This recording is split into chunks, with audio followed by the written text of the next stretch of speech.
Perkenalkan, nama saya Novia Ardiani dari Program Studi Pendidikan Guru Sekolah Dasar Fakultas Ilmu Pendidikan Universitas Negeri Jakarta.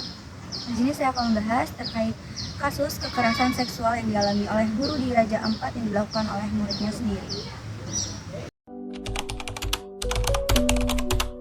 Baik, di sini saya akan mengulas sedikit terkait kasus kekerasan seksual.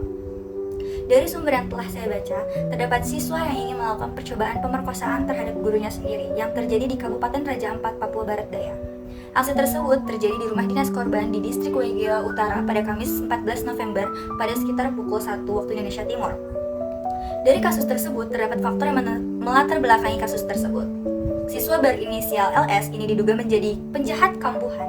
Berdasarkan keterangan yang dihimpun, LS pernah terlibat tindak pidana dengan kasus serupa di daerah asalnya Sorong. Menurut pendapat saya, ada beberapa faktor yang menyebabkan siswa tersebut melakukan kejahatan tersebut. Yang pertama ada faktor psikologis, yang kedua ada faktor kemajuan informasi dan teknologi, yang ketiga ada faktor pengaruh lingkungan dari sosial dan budaya. Saya akan menjelaskan secara singkat kasus tersebut. Pada awalnya, peristiwa dimulai ketika listrik di rumah dinas korban itu tiba-tiba padam. Nah, kemudian pelaku berinisial LS ini memutus aliran listrik dan berusaha membuka pintu korban. Terus, setelah menyadari listriknya padam, NM melakukan pengecekan dari jendela dan LS menyerang NM dengan membekap tubuhnya dan berusaha menyeretnya keluar rumah. Kemudian, NM itu teriak dan tidak ada respon dari tetangga. NM melakukan perlawanan yang sengit terhadap LS. Berkat perjuangannya, NM berhasil dan LS melarikan diri dari lokasi. Setelah menerima laporan tentang kejadian tersebut, aparat kepolisian melakukan penyelidikan di lokasi LS yang masih di bawah umur.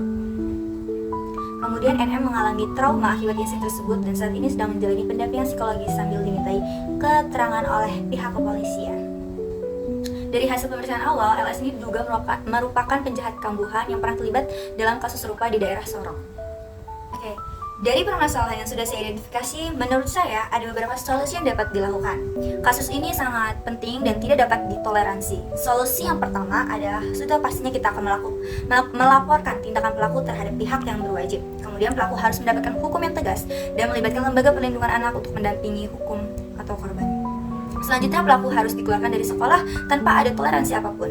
Kemudian memberikan bantuan psikologis untuk korban agar pulih dari traumanya dan pengawasan lebih ketat terhadap pelajar dengan riwayat masalah hukum, serta agensi penanganan komprehensif terhadap korban kekerasan seksual. Dan yang terakhir adalah memberikan edukasi tentang kekerasan seksual kepada anak, guru, dan masyarakat sekitar.